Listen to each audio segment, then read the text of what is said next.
আসসালামু আলাইকুম সুপ্রিয় শিক্ষার্থীবৃন্দ, তোমরা কেমন আছো? আশা রাখি তোমরা ভালো আছো। আমি আজকে অষ্টম শ্রেণীর গণিত বইয়ের দু একটি সমস্যা সমাধান তোমাদের সামনে তুলে ধরবো। অষ্টম শ্রেণীর গণিত বইয়ের দ্বিতীয় অধ্যায়ের 2.1-এর 13 নম্বর যে সমস্যাটি, সেই সমস্যাটি সমাধান করব। কি বলছে? বার্ষিক মুনাফা 8% থেকে বেড়ে 10% হওয়ায় হিসাম আর মার আয় 4 বছরে 128 টাকা বেড়ে গেল। তার মূলধন কত ছিল সে জিনিসটা আমরা বের করব। বার্ষিক মুনাফার হার আগে ছিল 8%, বেড়ে হলো 10%। কত পার্সেন্ট বাড়লো? 2%। তাহলে আমরা লিখব মুনাফার হার বৃদ্ধি পায়, মুনাফার হার বৃদ্ধি পায়। আগে ছিল 8%, বেড়ে হলো 10%। তাহলে 10 থেকে 8% মাইনাস করলে 2% বেড়ে গেল, 2% বাড়লো, অর্থাৎ 100 টাকায় 2 টাকা বাড়লো। কত বছর এভাবে চললো? 4 বছর। 100 টাকার 1 বছরের মুনাফা বৃদ্ধি পায় 2 টাকা। সুতরাং 100 টাকার এখানে কত বছর? 4 বছর। 4 বছরে মুনাফা বৃদ্ধি পায় 2 গুণন 4, 8 টাকা। 8 টাকা যখন মুনাফা বৃদ্ধি পায় তখন মূলধন কত টাকা? 100 টাকা। তার বেড়ে গিয়েছিল কত টাকা? 128 টাকা। তাহলে আমরা লিখব মুনাফা 8 টাকা বৃদ্ধি পেলে মূলধন 100 টাকা। যদি মুনাফা 1 টাকা বৃদ্ধি পায় তখন মূলধন হবে 8 টাকা বৃদ্ধি পেলে মূলধন 100 টাকা। 1 টাকা বৃদ্ধি পেলে মূলধন হবে 8 ভাগের 100 টাকা।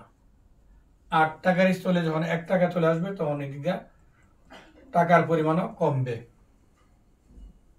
কত টাকা? 128 টাকা বেড়ে গিয়েছিল। মুনাফা 128 টাকা বৃদ্ধি পেলে মূলধন হবে 100 গুণন 128, নিচে 8। 8 দিয়ে 128কে আমরা যদি ভাগ করি, 128, 8 একে 8, 4 8, 6 8 48, 16 দিয়ে 100 গুণ করলে 1600 টাকা। 1600 টাকা কি? মূলধন। আমাদের প্রশ্নে ছিল মূলধন কত? মূলধন 1600 টাকা। এখন আমরা যে অঙ্কটি করব সেটা 2.1-এর 13 নম্বর অঙ্কটি আমরা সমস্যা সমাধান করব।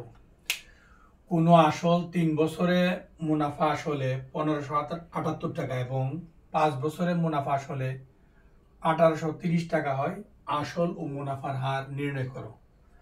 5 বছরের মুনাফা সাথে আসল 1830 টাকা, 3 বছরের মুনাফা সাথে আসল 1578 টাকা। দুটো কন্ডিশনে মূলধনের পরিমাণ সমান। 5 বছরের বেলায় মূলধন যত, 3 বছরের বেলায় মূলধন তত। এখানে কয় বছর বৃদ্ধি পেয়েছে? 5 বছর থেকে 3 বছর থেকে 5 বছর, 2 বছর। এখন আমরা এটাকে মাইনাস করে ফেলবো। 2 8 5 13 6 252 টাকা 2 বছরের মুনাফা।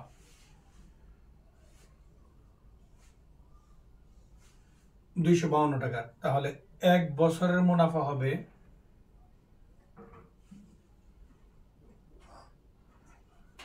এত টাকা।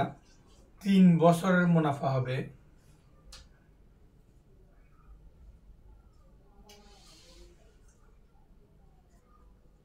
2 একে 2, 2 দুগুণে 4, 6 দুগুণে 12, 318, 3 দুগুণে 6 আর একে 7 3 একে 3, 378 টাকা হলো 3 বছরের মুনাফা। 3 বছরের মুনাফা এবং আসল মিলিতভাবে 1578 টাকা। এই 1578 টাকা থেকে 3 বছরের মুনাফা যখন আমরা মাইনাস করে ফেলবো তখন আমরা আসল পেয়ে যাব। তাহলে আমরা লিখব আসল 1578 মাইনাস 378 টাকা।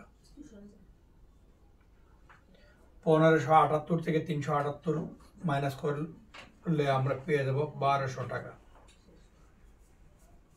এই 1578 টাকার ভিতরে আসল আছে 1200 টাকা, আর 3 বছরের মুনাফা হলো 378 টাকা। আমাদেরকে পরবর্তী পর্যায়ে বলছে মুনাফার হার নির্ণয় করো। আসল হলো 1200 টাকা, আর মুনাফা হলো 378 টাকা, আর সময় হলো 3 বছর। তার উপরে ভিত্তি করে আমরা মুনাফার হার নির্ণয় করে ফেলবো। আমরা 3 বছরের মুনাফা পেয়েছিলাম 378 টাকা এবং আসল ছিল কত টাকা? 1200 টাকা। সর্বশেষ যে সমস্যাটা ছিল মুনাফার হার নির্ণয় করো। মুনাফার হার নির্ণয় করতে গেলে আমরা মুনাফার সূত্রটা ব্যবহার করব। আমরা জানি মুনাফা সমান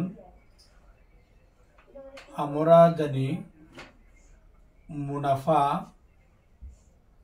আই সমান PRN। পি হলো মোট মূলধন। আমাদের মোট মূলধন ছিল কত? মানে আসল ছিল 1200 টাকা।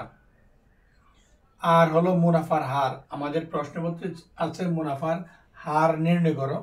আমাদের মুনাফার হার বের হয়ে আসবে। আর এন হলো আসল এবং মুনাফা দুইটা সম্মিলিতভাবে ছিল 1578 টাকা। এই হলো 1578 টাকা। কত বছরের? 3 বছরে।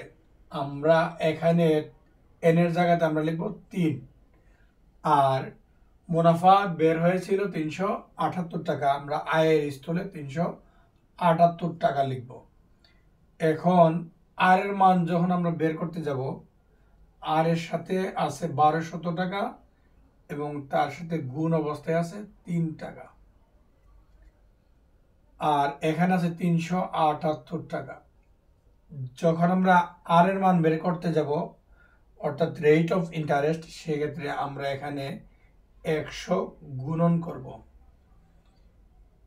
এখন এই টোটাল জিনিসটাকে যখন আমরা ক্যালকুলেশন করব, ক্যালকুলেশন করলে যে ফলটা বের হবে ওই ফলের সাথে আমরা এখানে শতকরার চিহ্নটা লাগিয়ে দেব। তোমরা নিজেরাই এই ফলটা বের করে এর মানটা বের করো। আজ আর নয়, সবাই ভালো থাকো, সুস্থ থাকো। আল্লাহ হাফেজ।